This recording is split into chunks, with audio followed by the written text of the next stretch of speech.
pēc būtības tas, ko mēs darām, mēs jūtamies tā, ka mēs katru dienu strādājam būvlaukumā. Un faktiski mēs operējam būvlaukumā, kas jau tagad man ir drausmīgi to teikt, ka to agresiju, kas notiek Ukrainā un vispārējo, mēs faktiski kara laikos jau tā arī notika. Bija lauka slimnīcas, laukos strādāja, uz lauku operēja, uztaisīja teltu un tā tālāk. Tā kā tās ir tādas grūtas lietas, bet mēs arī saprotam to mērķi, un es ļoti ceru, nevis es ceru, es esmu dziļi pārliecināts, ka mēs to mērķi aiziesim.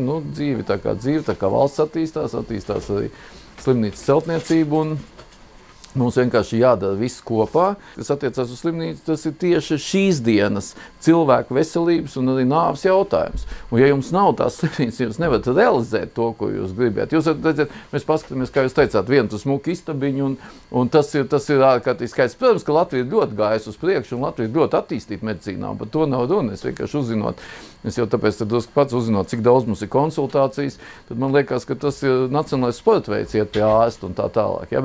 Bet no otras puses mums arī ir tiešām ļoti daudz bija ielaistas lietas, kas mums nebija izdarīts un okupācijas gados un tā tālāk. Un ļoti daudz mums tomēr ir jāsaprot, ka mums ir faktiski daudz vairāk pašreiz proporcionāli jau vecāka gadgājuma. Es neteiktu vecu, te nedrīkst teikt, tie nav veci cilvēki. Tie nav veci cilvēki, tie vecāka gadgājuma cilvēki, kuriem pēc būtības veselības aprūpe ir vairāk nepieciešama. Un tā galvenā lieta, ko parasti diskutē, ir par to, kas tad īsti to nosaka. Vai to nosaka saturs, vai to nosaka vide. Un es varu teikt, ka tās ir absolūti savstarpēji saistītas lietas. Ja jūs paskatieties uz to, es vienkārši ļoti daudz labi zinu, kas notika ar universitātes celtniecību. Es ļoti labi zinu, kas notica slimnīcas celtniecību no tā 2005. Gada.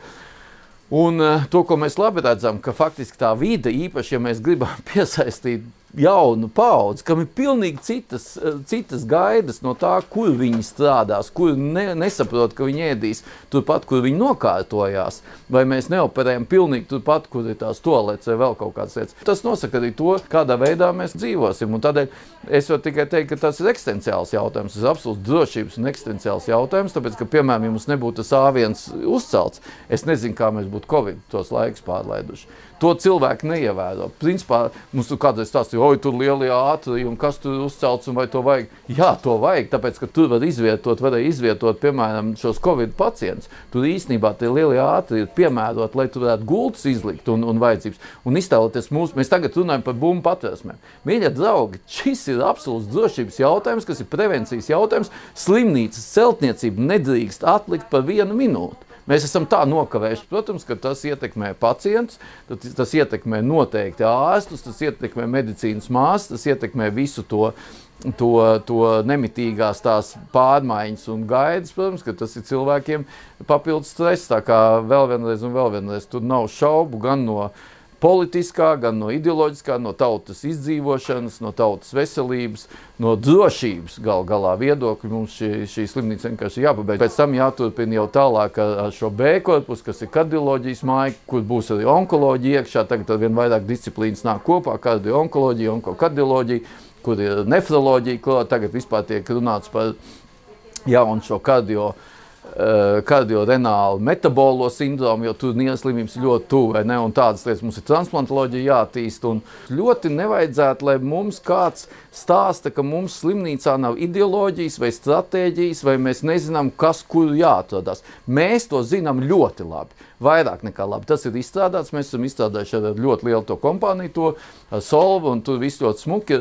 Par saturu mums ir pilnīgi skaidrs. Tas, kas mums ir jāizdara, mums ir vienkārši nepieciešama vēl vienreiz valsts iesaiste šo procesu nodrošināšanā. Tātad mēs uzcelsim jau 21. gadsimta slimnīcu, jo mums ir jāsaprot, ka 50. gadā vai 60. gadā tai slimnīcai būtu jābūt tikpat modernai, kā 29. gadā es ceru visu pabeigs.